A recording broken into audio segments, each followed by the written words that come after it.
Great. I want to thank you so much. I'm going to go back and stand near Jean.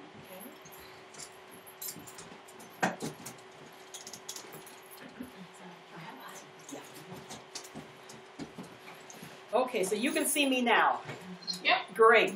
Thank you, Lisa, so much. I was privileged to go to my public library and pick up a book called Dreams of Joy. It looked like a really interesting book because there was a Chinese figure there, and I said I want to learn more about China, not knowing that it would take me on such a wonderful adventure that would then ultimately lead us to these wonderful students who you're going to meet and to teach us really about the Chinese community from your perspective. So I thank you very much for the books that you have written and what you're doing to really educate and teach people, most of all about your family, but also about the country of China and its relationship to the United States.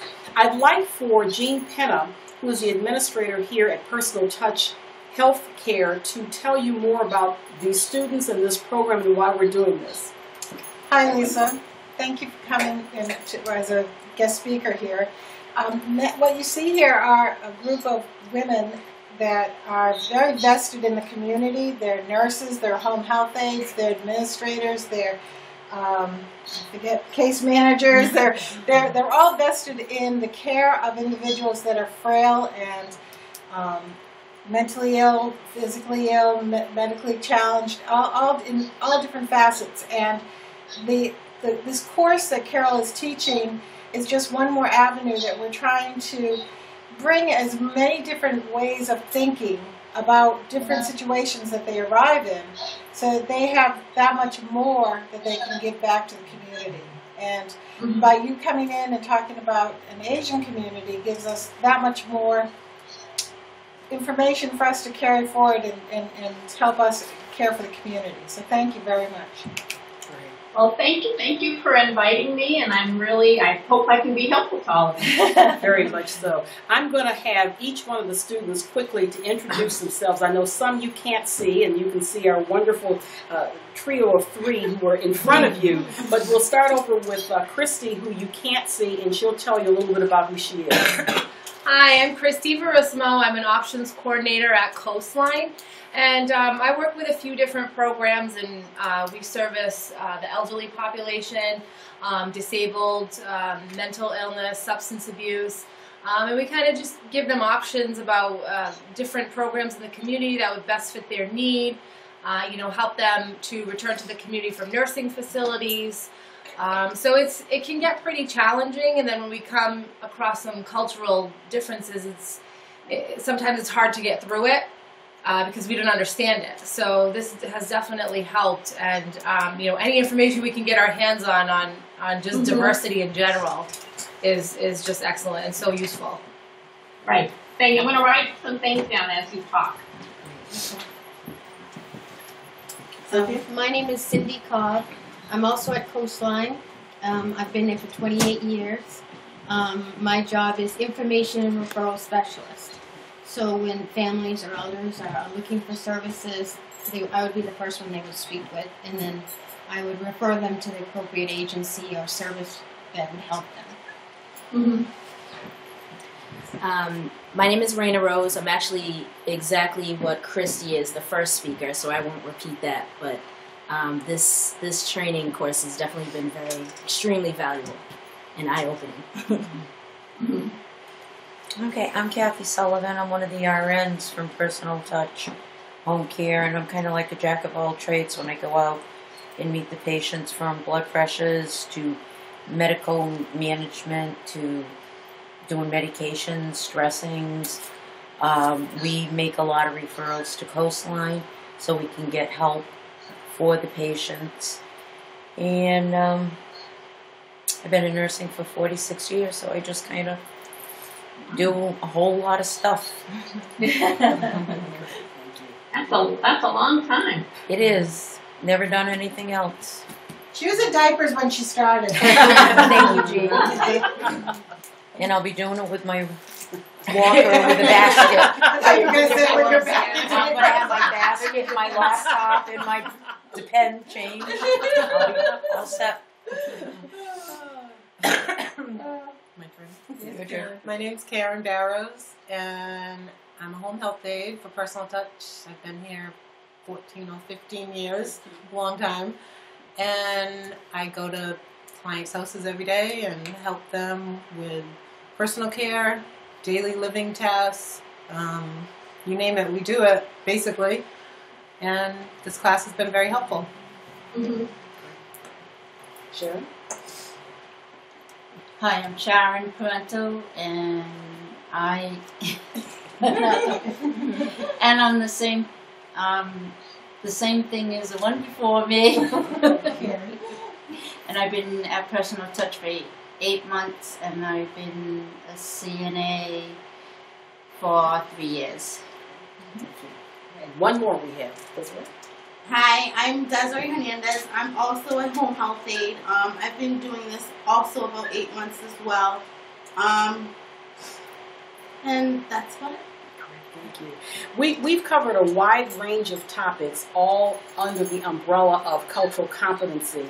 This is the 4th session of students that I've taught since last June. There's one more session. This is all covered by a grant by the Commonwealth of Massachusetts. I have a colleague who's teaching the same class to a different group of healthcare professionals in a different location. And one of the reasons why I wanted to record this is to share this with him and those so that they can learn. And so often we don't have the opportunity to hear from voices like yours. So that's really important. These students have covered a wide range of topics. I've also asked them to research different countries.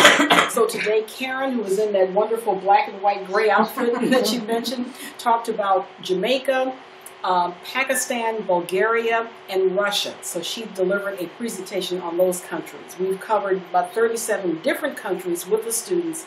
It gives me a chance to learn from them, and we always incorporate some aspect of cultural competency and healthcare in the presentations that they've given. So with that said, I just have so many questions to ask you. I guess the first question is, please give us a little bit about your background and why this topic is so important. Right. And you know, I just want to say that as you were all talking, I was writing down things I think I might be helpful, but we'll get to them later. And I'm sure you'll be asking me things that will bring me to these. So I grew up, I know I look, you know, with my red hair and freckles, I don't look Chinese, but I grew up in a very large Chinese-American family here in Los Angeles. Here I have about 400 relatives, of which there are about a dozen that look like me, the majority still full Chinese in this little spectrum in between. So how did that happen? My great-great-grandfather was actually the first person from China to come here. He came to work on the building of the Transcontinental Railroad. He was an herbalist. I like to think of this man as one of the original deadbeat dads. You were supposed to come here, work hard, save up your money, and send it back home to China. But not my great-great-grandfather. He had a fondness for women and gambling, something that continues in our family even today. And as a result, his wife, my great-great-grandmother, used to carry people on her back from village to village to earn money to support her children. And finally, some people took pity on her and lent my great-grandfather, who was 14 years old, the money to come to the United States, what the Chinese call the Bandan still today, the Gold Mountain. And by this time, the railroad was completed. He found his father working in Sacramento. He had a little herb shop. He said, "Dad, you're bummed, go home," and he did. And my great-grandfather stayed and did a lot of the jobs immigrants do even today. He washed dishes in restaurants. He swept up in factories. He worked in the fields. But by the time he was 30, in the 1880s, in Sacramento, he had his first business. It was a factory that manufactured crotchless underwear for brothels. Everybody has to have their beginning in America. And one day into his shop came a young woman who I think of as being quintessentially American. Her family had come out west on the Oregon Trail in a covered wagon. They homesteaded in Oregon. And, you know, we know a lot more about that American pioneer life and how hard it was, particularly on women. So Kaise's mother died when she was a baby. Her father died when she was 7. She was raised by brothers who were reputed to be quite cruel to her, and when she was 18, she ran away from home. She couldn't afford San Francisco, ended up in Sacramento. And, you know, it wasn't like it is today, where if you're a young woman on your own and worse comes to worse, you could, I don't know, go work at Starbucks or Costco or something. No one would hire her.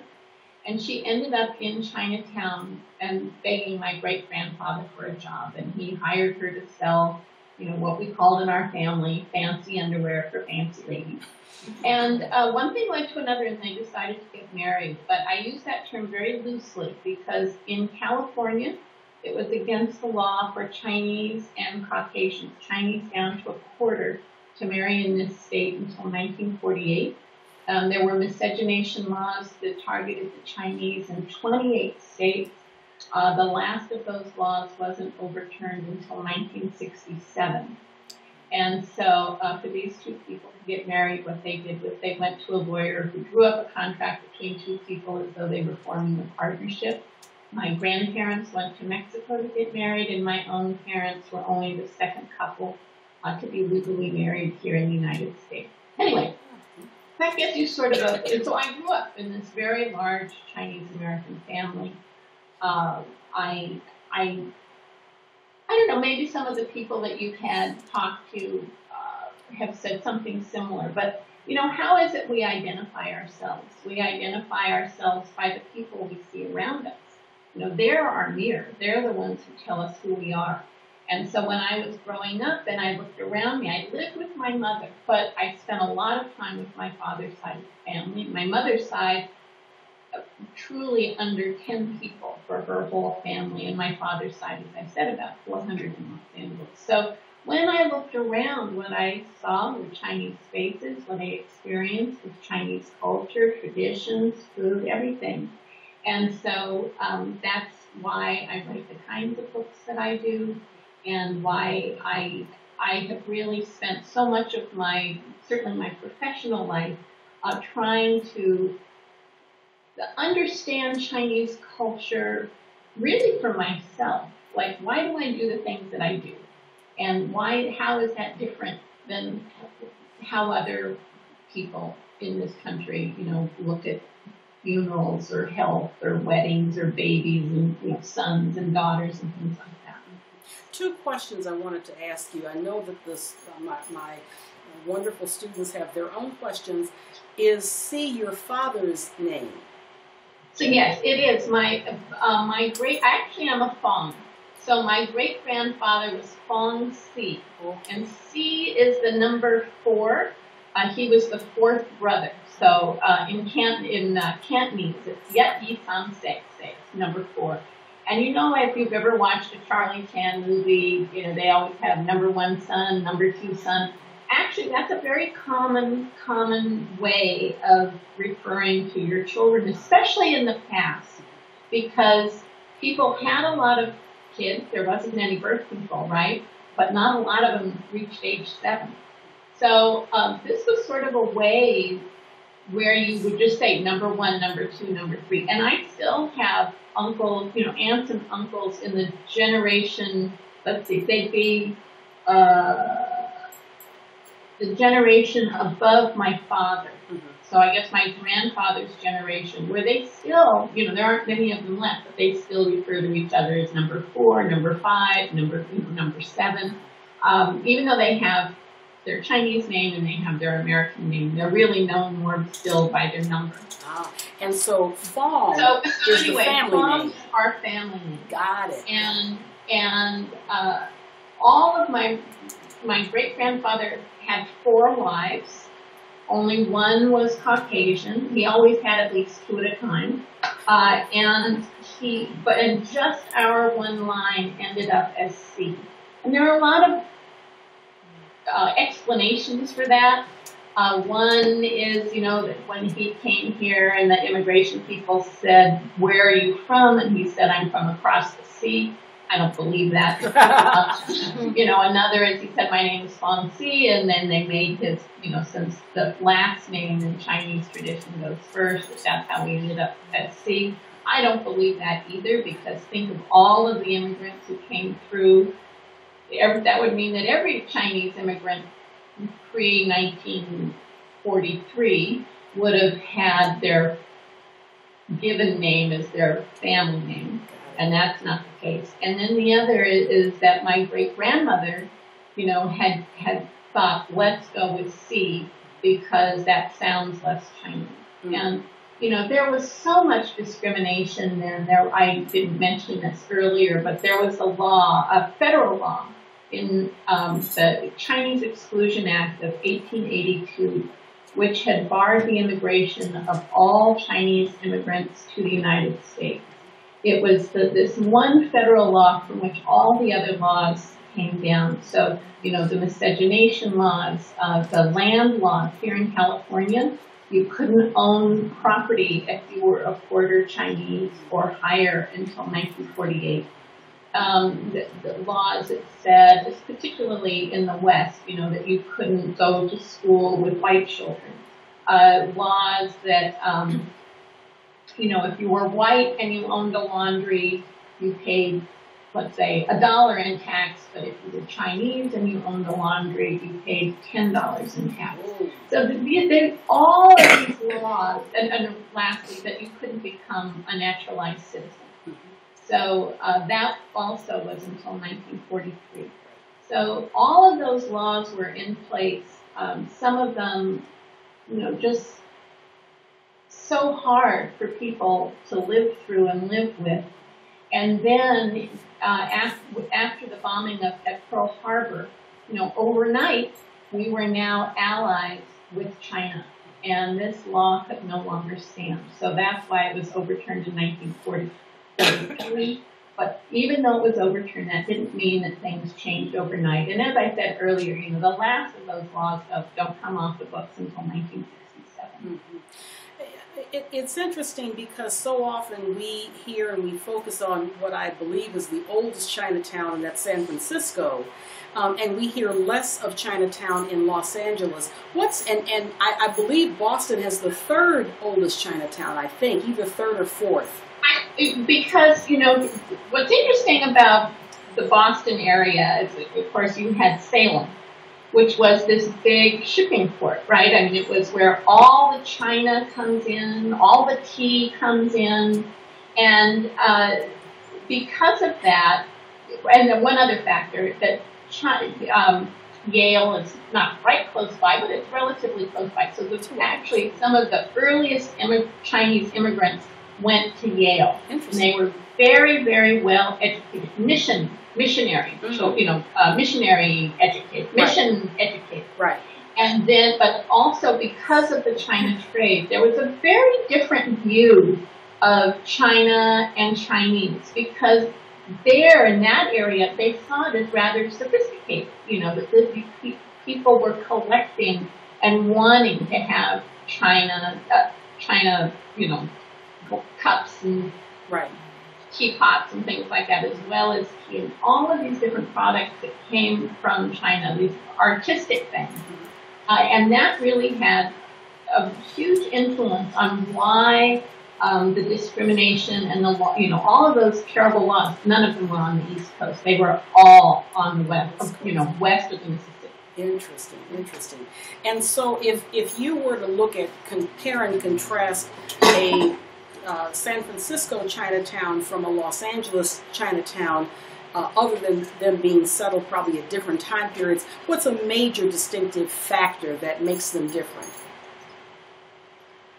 You know, I actually don't think that there's, I mean, you mean today? No. Historically and through the years. Yeah, I think historically they all really came from the same place. Of people wanting to be with other people who shared the same traditions and customs. And you know, yes, there was an aspect of discrimination that we had out here in the West, which was different, where you couldn't live elsewhere. But we also know from cities like New York and Boston that groups tended to cluster together. And, you know, some of that is because of discrimination, but some of it, a lot of it, is because you want to be with people who follow the same religion, you want to be with people who speak the same language, who follow the same traditions and customs and eat the same food and have the same beliefs about how to raise their children. So, you know, that I think was, I can't say it's universal, but it certainly is true in this country for how Chinatowns came up and how they developed. Was, you know, yes, there was this aspect of discrimination, but a lot of it was just, we want to be with our people. And I'm sure that our classmates can understand that. We are actually, this class is located in Dartmouth, Massachusetts, which is right next to New Bedford, Massachusetts. And there's a very strong and proud Portuguese population that's here. And one of their colonial countries, Cape Verde, is also has a very large population. So community when it comes to the Portuguese and to those from some of the Central American countries and from Cape Verde, they can understand that quite a bit. Can you share with us now about two books that are now my favorites, Shanghai Girls and Dreams of Joy? So Shanghai Girls is about two sisters who, for a variety of circumstances, have to leave China and come to the United States in arranged marriages. We had a lot of arranged marriages in my family. My great uncle, for example, back in 1932, he took his whole family back to China on a business trip, and he had 9 boys. And, you know, even today, dads will say, here's a little money, go buy a souvenir. Well, not my great uncle. He said, you know, as long as we're here, let's just get all you boys wives. And that's what they did. And so the youngest wife was 14, the oldest one was 25.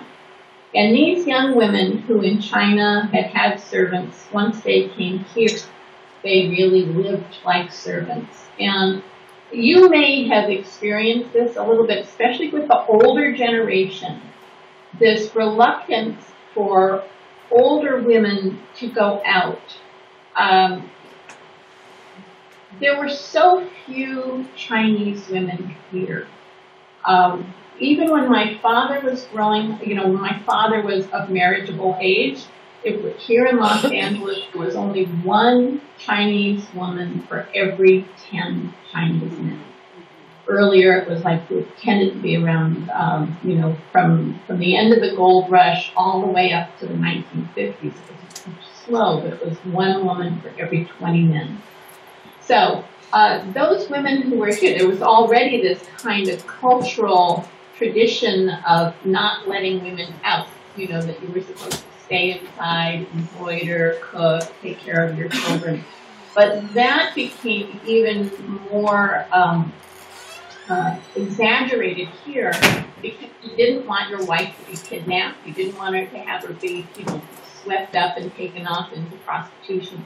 So, you know, these women who had come here, my great aunties, many of them just were not allowed out. My great-grandfather, his 3rd wife, when he was in his 60s, he married a 16-year-old girl and brought her over here. He lived to be 100. And so she was about 40 years old when he died. And all that time, she had only been allowed out for 3 you know, different kinds of things. Funerals, weddings, and what are called 1-month birthday parties, which people still celebrate today. So she had really been isolated all of those years. Anyway, that woman, I guess she'd be my step-great-grandmother, and then all of those aunties, they lived in such isolation. The last one only died a couple of years ago. She'd been here for 70-some years and may have spoken about 10 words of English, just because she was never allowed out. That's amazing. That's amazing. So that's the background in terms of Shanghai Girls. Oh, yeah, I'm sorry. So, I got that. Yeah, so Shanghai Girls follows these 2 sisters here who come in arranged marriages. They pass through Angel Island, which is considered the Ellis Island of the West. It was where, you know, really it opened to, again, keep the Chinese out. It was part of the Chinese Exclusion Act that I'd mentioned earlier. And then they're here in Los Angeles, and it sort of traces what happens to particularly women, Chinese women immigrants. And then in 1957, there was a new, it was called the Confession Program. Confession Program of 1957. This was a federal program now across the country where the government was asking people who had come here illegally as paper sons to step forward and confess. It's actually the very first American amnesty program, immigration amnesty program. If they called it that, it might have had a better result. But what they were really asking was, it wasn't enough just to step forward and confess. You also had to rat out your friends, your neighbors, your own family members, your business associates, if they were also paper sons here illegally. And better yet, if you could say that, oh, and by the way, I think that person is a communist or a communist sympathizer, for sure you would get your American citizenship. This is something that has, really not been written about by scholars because the people who were either targeted or participated in that program, ratted someone out, they don't want to talk about it, even today.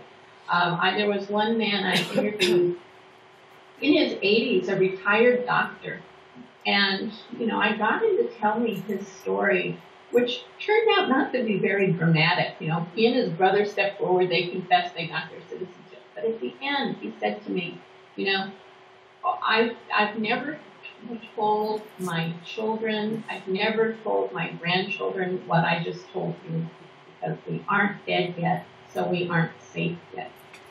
And I would suspect that, maybe when you're out visiting families, that people of a certain age, they have that kind of residual suspicion, and because they're not dead yet, so they aren't safe yet. Anyway, so at the end of Shanghai Girls, this confession program kind of ripped apart the family, and now the daughter runs away to China. China is closed, but it was a lot more open than we were all led to believe. A lot of people going in, a lot of people coming out in those years. And then her mother goes after her, and they arrive in China for the launch of what was called the Great Leap Forward. And this was a time, China was, the People's Republic of China was only 7 years old, 8 years old, so a brand new country. And I think they had a lot of optimism and they had a lot of goals. Unfortunately, this program ended up in the largest man-made famine in the history of the world, so that in 3 years, 45 million people starved to death. That when I read that when I read obviously Dreams of Joy, it took me on a real adventure in terms of tracing that history and realizing we knew nothing about that. We had not been told that at all. I guess the only comparison, and we don't know that much about this country either, is North Korea and the famines that they've had and the people who have died there because of the famines that have gone on. So it's and so China was copying a program that Stalin had initiated in Russia. And the one in Russia also resulted in this what at that time was the largest famine. And then so Mao copied that, and that didn't end up in the largest famine. And now the Korean government is following that same pattern. That exact same pattern that they've gone and looked at. I mean, even though they can see from two examples of what they're following that it was a disaster, two ended up in two disasters.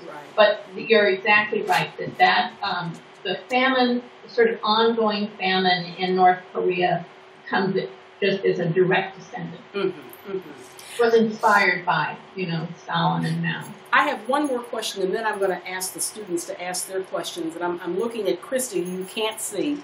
But about 2 weeks ago, Christy, our student, did a presentation on footbinding. and also female circumcision. And I wanted her to cover those two areas because, again, most Americans don't, they've heard of foot binding, they've heard of female circumcision, but don't know much about it. But maybe, Christy, maybe you could just give insight in terms of what you learned from foot binding. It's because of your book, Peony and Love, and obviously Snowflower and The Secret Fan. So Christy? Well, I learned that there was actually a few, I guess, kind of like suggestions on how foot binding had started, and they all kind of seemed pretty like eloquent, and clearly it wasn't. And I actually, because I came across a video of a woman who, I think she was probably in her 80s, that had been through foot binding. So has anybody in your family? So my family, you know, we were just poor peasants. So poor peasant women, their feet were not bound. Well, it seeped into the lower class. But my great-grandfather, I mentioned his third wife. So by that time, he was very wealthy. And foot binding was over, but that didn't mean that there weren't people who had their feet bound. So the woman he married, who was only 16, her mother had bound feet. And we had her shoes. And I've seen a lot of shoes that are about 3 inches, maybe 4 inches. Hers are about this big, about 1.5 inches. Wow. They are tiny. I mean, it's just shocking. I couldn't even get my big toe into them. Wow. I mean, they're just really this big, tiny. So I didn't have people right in my family. I did interview a woman who had bound feet in China when I was doing research on Snowflower and the Secret Fan. She was 96 years old, and she showed me how to, she could no longer buy bound foot shoes. She could no longer make them herself because her hands were so crippled by arthritis. But she and her daughter did tell me, how to make a bound foot shoe. She talked about the process. She remembered of it. And then she was wearing, since she could no longer buy them, she was wearing child-sized kung fu slippers with Kleenex stuffed in the toes. Wow. That's amazing. The foot binding, though, eventually kind of made its way to the lower class, right? Well, it's the mid-17th century. So, this was something that at first was just for the courtesan culture. So these were these sort of entertaining women, we'll call them, really like high, I guess the equivalent today would be like a high-class call girl, right? So these were women who played instruments, who could recite poetry, who sang, who danced, and they did a little other stuff on the side. And that was, their bound feet was this huge attraction. And so that was how it made this jump. There were all these wives at home saying the Chinese equivalent of, how do I get Harry to come home? And that's what made this jump from these, courtesan women into the culture of fine, upstanding, very wealthy women, because it was a real status symbol. And then, in the 17th century, it's the end of the Ming Dynasty and the beginning of the Qing Dynasty. So the Manchus from Mongolia have invaded and they've taken over the country. And when they did that, they issued 2 edicts. First, men had to have shave their foreheads and wear the long ponytail. And women could no longer bind their feet. Here was the difference. Men were out in public. If you didn't do this, you could have your head chopped off. It was like, no, you did it or your head came off. Women were in seclusion. And this was a real act of rebellion to bind their feet. And that's when it made the jump from those sort of fine, upstanding women all the way down into the lower classes, because it was seen as this act of rebellion against the Manchus. And that policy for women was such a disaster that the Manchu government overturned their edict. And their women had big feet, normal feet. But, women are to this day, a little fashion conscious. And so during this time period of the Qing dynasty, so this is from the mid-17th century till 1912, when the end of the dynasty era ends and there's the revolution in China, and then the Republic of China. They would have their regular shoe, and then underneath they built a little 3-inch platform to give them the illusion of bound feet. So that's how much of a disaster that edict was. Wow. So a stiletto, pretty much. Manchu women were imitating, trying to, without binding their own feet, were imitating this look of bound feet. Christy said, so it's like stilettos. Yeah, it's sort of like, except it was flat, you know, with this little, just like a little this little tiny platform. And actually, I have a pair of those shoes, and I think they must have been really difficult to walk on because you have just this little platform just in the middle of your foot. Right. Oh, wow. Amazing. So we now want to open it up to our students to ask questions. Some have read your book, some know about you. I posted this on Facebook, so you have fans on Facebook who said, oh, I met her at a book signing. She's wonderful. I've read her book. So I'm going to step back and say, go at it. And just give your name before you ask the question.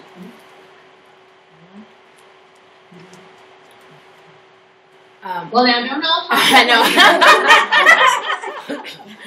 I'm Raina, and I have read your book, Shanghai Girls, and I was talking, I guess this is not so much a question, but I was talking to Carole earlier about how I feel like I've never heard of, in our history class, the war that was going on over there, which kind of forced the girls to move to America in the first place, I guess. So, yeah, so I had no knowledge of that. I feel like I've learned so much Chinese history just reading that one book of yours, and that's pretty amazing. Well, thank you. And you know, we tend, even today in our history books, as you know, when we're coming up through elementary school and junior high and high school, it's still very Eurocentric. You know, that we learn about the French Revolution and we learn about kings in England, and it's still very much about that, and almost nothing about China or Asia in general. And you know, that Sino-Japanese War, there were so many things that happened that I think still have this kind of trickle-down effect to today in ways that, you know, most of us just are not really aware of. And can I just go back and say one thing about footbinding and female genital mutilation? So, in 1912, it was outlawed. Footbinding was outlawed. But it didn't just end overnight. And I've met the woman who has been the most successful in ending female cutting in Africa, in particular in Senegal, where she lives. And her method is based on the woman who was most successful in China for ending footbinding. Wow. Now, did you all already know this? No. I mean, That's cool. Tell us. Yeah. So I'm going to tell you what they did. So in parts of China, it just, you know, just because the government said it's over didn't mean it ended. Because for a couple of reasons. Sometimes people were it was so remote, they didn't hear about it. You know, in the area that I wrote about in Sunflower and the District Fan, they didn't hear that Mao had taken over the country in 1949. They didn't hear that footbinding had been overturned in 1912. They didn't hear about either one until 1952. Wow. Because it was just so isolated. But there were other reasons, you know, that people weren't so willing to give up this tradition. This is the one thing that a mother could do to make her daughter marriageable. Right? And so if I live in this village, you know, we have this village and our daughters marry out to those villages.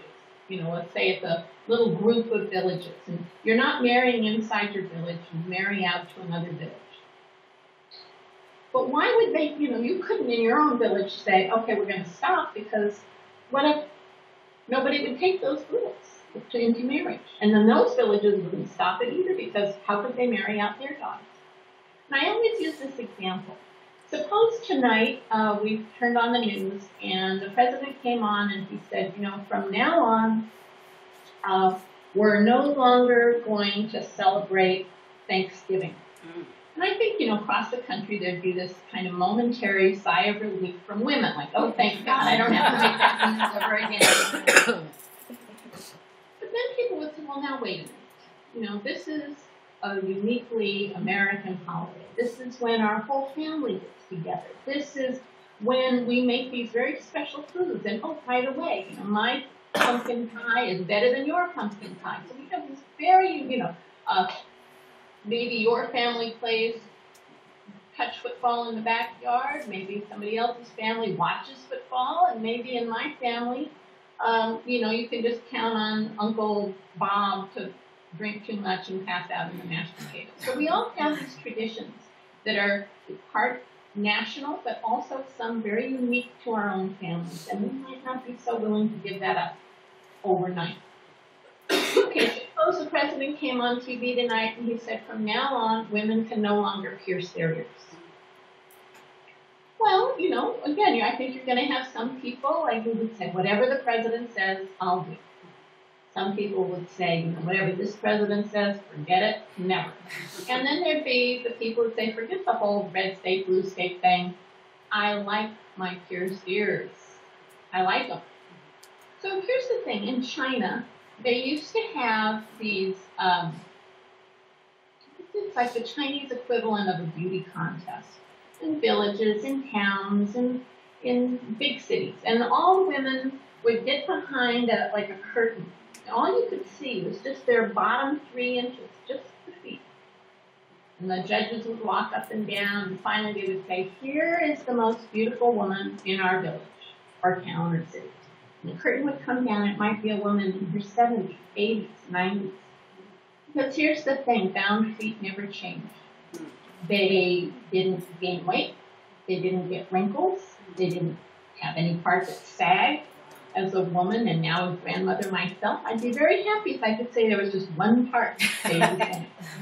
So women like that. They liked that. And so there, and then with this other thing of this is what made a daughter marriageable. So all of the early campaigns, in the big cities, it was over. Already by 1912, most women were not binding their feet. They were more sophisticated. I think that really was kind of a red state, blue state kind of thing. In the cities, along the coast, people were more cosmopolitan and had already stopped the practice. But in those remote villages, it was really hard because, again, this was the one thing that made a daughter marriageable. So there was a woman who came up with an idea, and what she did was she would go out to a group of villages, like a group where they all intermarried. And she would bring all of the head men together, so like the sort of chief of each village together. And she'd get them to agree as a group that, okay, all of our 10 villages are going to stop this practice. And that worked because they knew that our group of people who we all intermarried were all agreeing to this. And so Molly Meltzer in Africa, this is the same thing she's doing, and it's proven to be very successful. That she goes out into a group of villages, like you might think of a county or a district, and she gets the chiefs of each of those villages to come together, and they will all agree, okay, we're going to stop the practice. So the same thing. This is what makes the daughter marriageable. This is how they would marry her out. And I think that's really interesting because that means that on something that so affects women, it's these men who are just ultimately deciding to end the practice. Wow. Any more questions from our students? Kathy, yes. When going out into the community and taking care of, say, an older Chinese family, is there any things of respect that we would need to know so we don't offend anybody? Well, you know, the elderly are I think in Chinese culture in particular, there is so much emphasis on respect for the elderly. You know, it's just so true. I think there are little things like if they will offer, you know, would you like some tea? That's just a yes.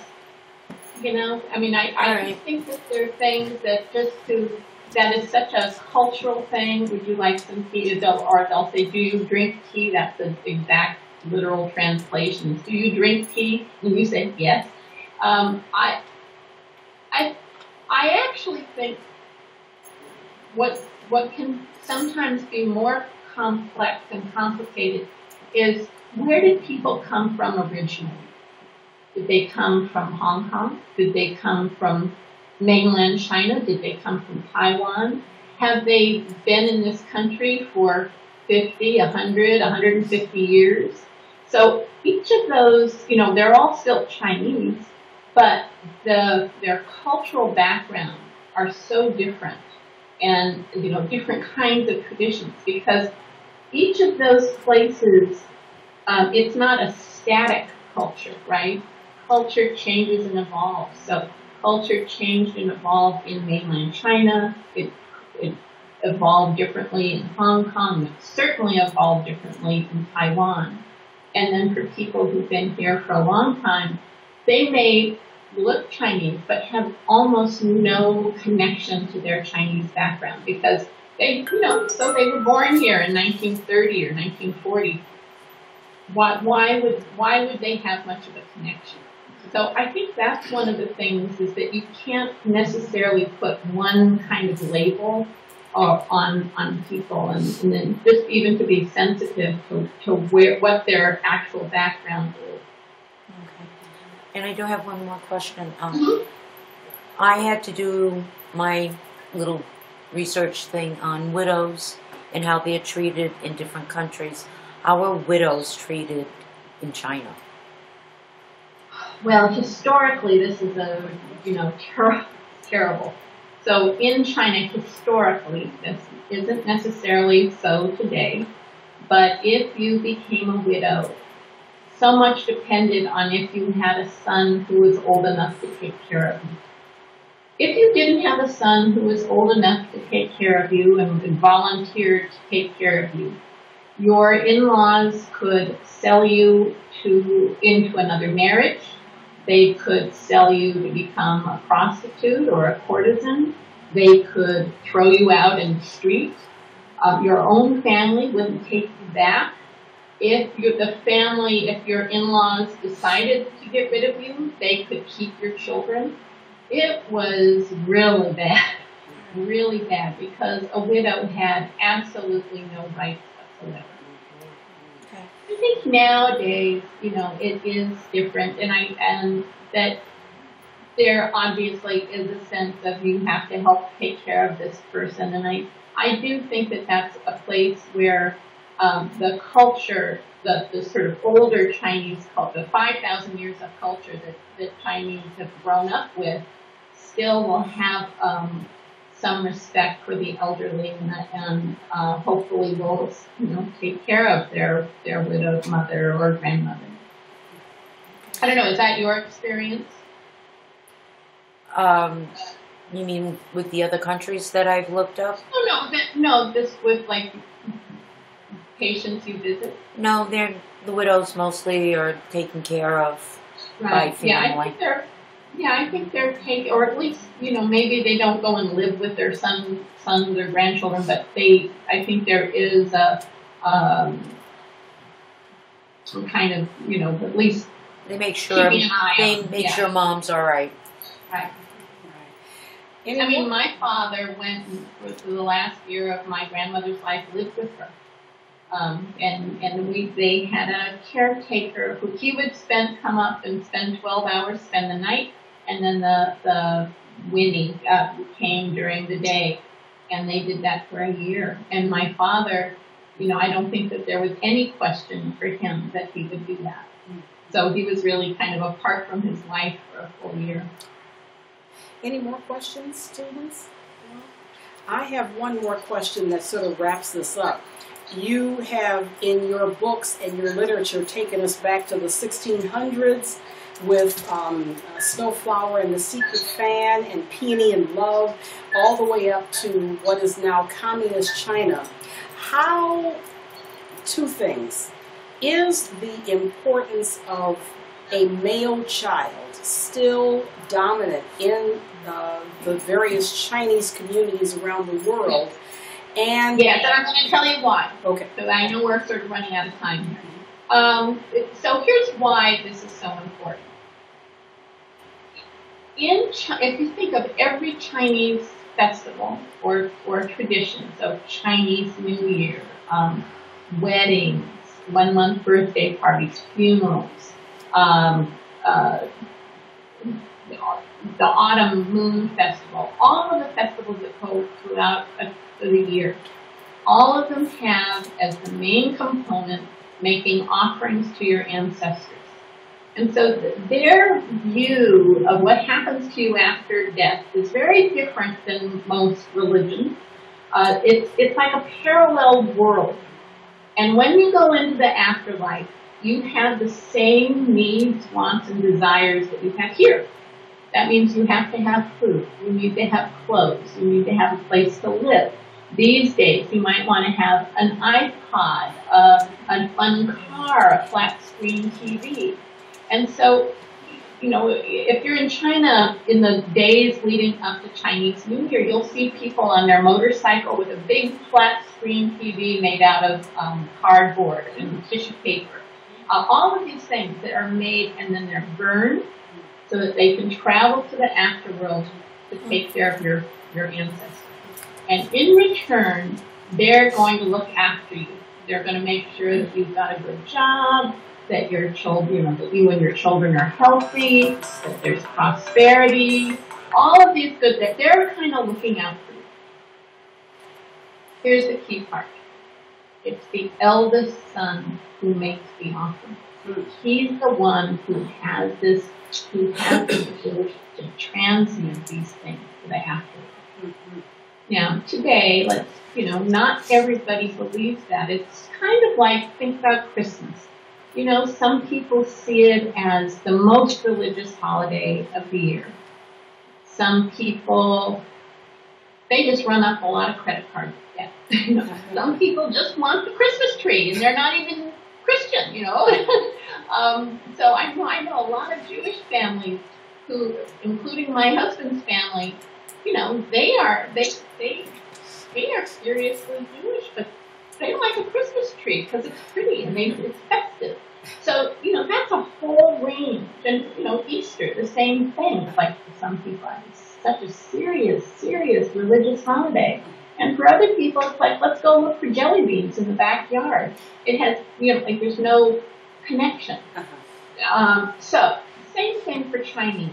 So, there are people who really believe in the afterworld and still really make those offerings. There are people who only will make offerings at Chinese New Year. And even that, it's like going to temple once a year. It doesn't really, you're not really actively engaged in a religious way. It's just something that you do. It's just part of, it becomes more like a cultural tradition. And there's some people who just, for Chinese New Year, they just want to get together with family and go out. So there's that whole broad range.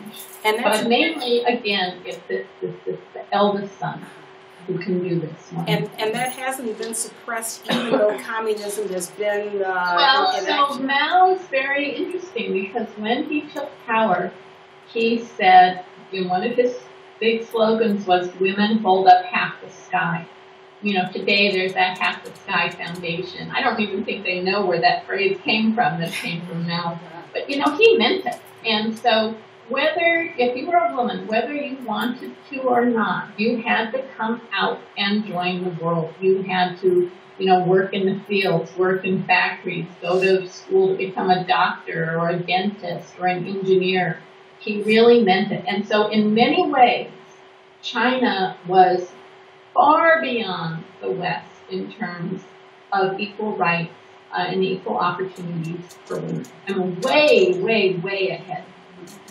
that said, there were certain things that still remain true today. You know, women may hold up half the sky, but they also are still responsible for the elderly in their family, for taking care of the children, for cooking, for cleaning. And in China, as it is in the rest of the world, women still don't get equal pay for equal work. So, you know, that was a huge thing. And then with, I think, you know, you're sort of leading into the one-child policy. Right. This policy has now been in effect for about 28 years now. So for every year that that policy has been in effect, there have been 1 million fewer girls born. And of course, there are a lot who are born and given up for adoption, but 1 million fewer girls through selective abortion. And now we're starting to see the effects of that because there are people of marriageable age and there are 1 million fewer girls, young women. And this has resulted in a few things. Some people going out into the countryside and stealing women, raids into North Korea to get women to bring back into China to marry off. The women in cities, they're much more selective. It's like, well, and they're really postponing marriage because I'm not just going to marry just some old guy. You know, they want to know, do you have an apartment? Do you live with your parents? Do you have a house? Do you have a villa? You know, do you have a bicycle, a motor scooter, a car? And so they are really very the women are really quite strategic, and love doesn't play much of a part. And I'm sure for some it does, but for a lot of them it doesn't. Wow. And then in the countryside, the desire to have a boy still continues to this day, partly because these are, you know, people who are living hand to mouth. So China has 1.3 billion people. 900 million of them are classified as peasants. And to be classified as a peasant, that means you make between $1 and $3 a day for your family. Wow. So they are literally living hand to mouth. And in that situation, you want somebody who's strong, you know, who can do that hard physical work. In the cities, it's completely different. For that one child, many people prefer to have a little girl. For all the reasons that people here want to have a little girl. They're cute, you get to buy all those cute clothes, and the totally mistaken idea that girls are easier. Having been around a 13-year-old. So it's this real difference between the countryside and the big city. Wow. We have one last question, and then we're going to let you go. I have 50 more questions, but I'm again absorbing all of this that you shared with us today. It's been fantastic. Christy? Yes, I just want to meet you face to face. Face to face. Hi, can you see me yet? No? Am I Dorita? Hi. I had a question actually about the necklace that you're wearing. I've noticed that we've watched a few videos. And I noticed that it's beautiful, but I was wondering if there is some type of sentimental value, a cultural value, or do you just love it because it's so pretty? So actually, the one that's changed is this one. For many years, I wore something that my son gave me, that he bought me once for Mother's Day. Cheapest little thing, but I spent so much money repairing it. Like every time I had to repair it, it probably cost double what it cost, you know, to buy. And then so this one I bought from I saw in a strip mall in Tucson, Arizona when I was on book tour. And I took a picture of it and sent it to my husband, and I got it for my birthday many months later. And then the other two, so these are 3 different things. The other 2 are also from my husband. And someone the other night said, you know, you always wear that. You are so lazy. And I guess it's true, you know. I just keep them on all the time, and I don't have to think about it. So, but it always, even though this one isn't from my son anymore, I sort of still think of it as the one that's just from my son. So I feel like I have the people who love me and around me. Sounds nice. Sounds ancestral. And I'm lazy. Well, it's very pretty. Not at all. Lisa C., thank you so much. Thank you for all those great questions. This was a lot of fun. Great. Appreciate you. Thank you very much. I can't wait for the next book that's coming out, Bye. too. Bye-bye. All right, bye-bye. She's cute. Very, very smart. Before you start reading, I'll just cut this off.